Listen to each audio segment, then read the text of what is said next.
السلام عليكم ورحمة الله وبركاته. اليوم على غير المعتاد نقدم لكم وصفة. أنا لست خبيرا بالأعشاب ولا أدعي معرفتي بالطب، ولكنها وصفة مجربة جربتها في بيتي وعلى أولادي لمدة 20 سنة وهي فعالة بإذن الله.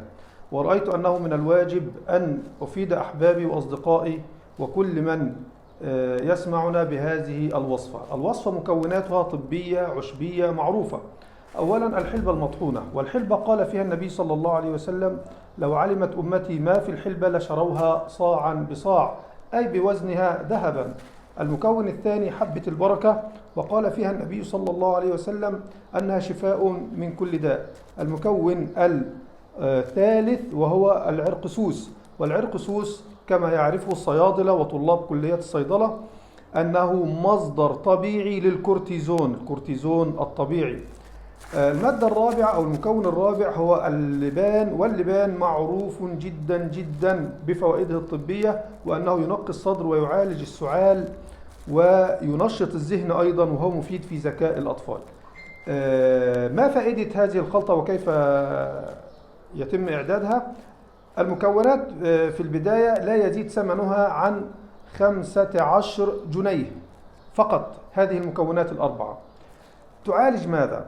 تعالج السعال معالجة فعالة لدى الكبار والصغار، لدى الكبار والصغار حتى الأطفال.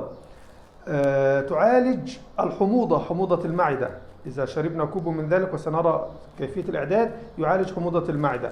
مقوي فعال وقوي جدا جدا جدا للمناعة. إذا تعودت على شرب هذا المكون وأنت مقبل على الشتاء انسى تماما كل أمراض الشتاء.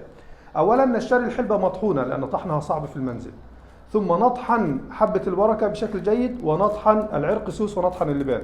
أنا أنصح بأن يطحن العرقسوس واللبان معا، لأن اللبان به نسبة رطوبة كبيرة سوف يخفف منها طحنه مع العرقسوس.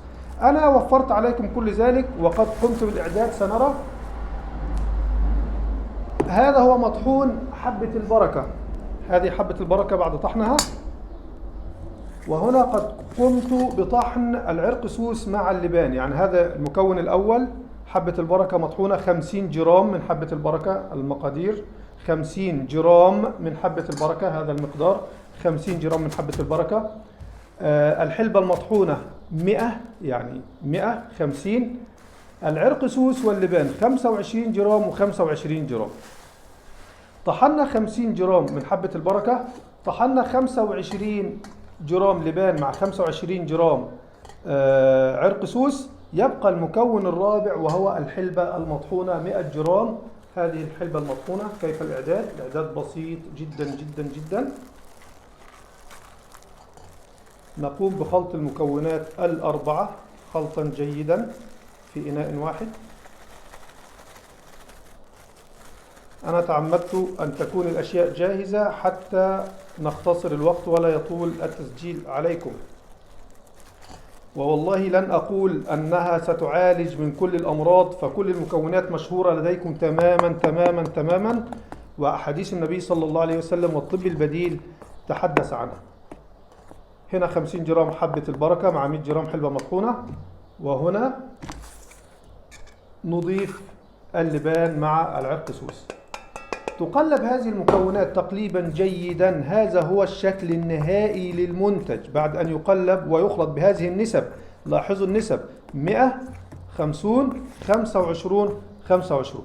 طيب كيف يتم الإعداد بعد أن نقلب ونخزنه أو نضعه في إناء من الزجاج؟ حبذا الزجاج حتى لا يتفاعل مع المكونات لأنها مكونات طبية.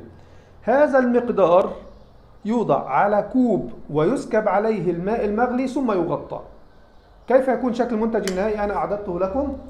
هذا شكل المنتج بعد غليانه. أنا أشربه دون تحلية تماما، وهو شكله قد يكون غريب في البداية، لكن يفضل دون تحلية لأن السكر يقلل من القيمة الطبية للأعشاب. إذا كان لابد من التحلية يحلى بالعسل. طب إذا حليناه بالسكر لا ضير، ولكن الأفضل بدون تحلية أو تحلية بالعسل ويحلى بالسكر أيضا. هذا هو المنتج النهائي. انسى الكحة والسعال، انسى الحموضة، قوي مناعتك. ولن أقول الكورونا لأن تقوية المناعة هي حائط الصد الرئيسي ضد كل الفيروسات، حتى منها فيروس الكورونا إن شاء الله. ومتعكم الله بالصحة والعافية.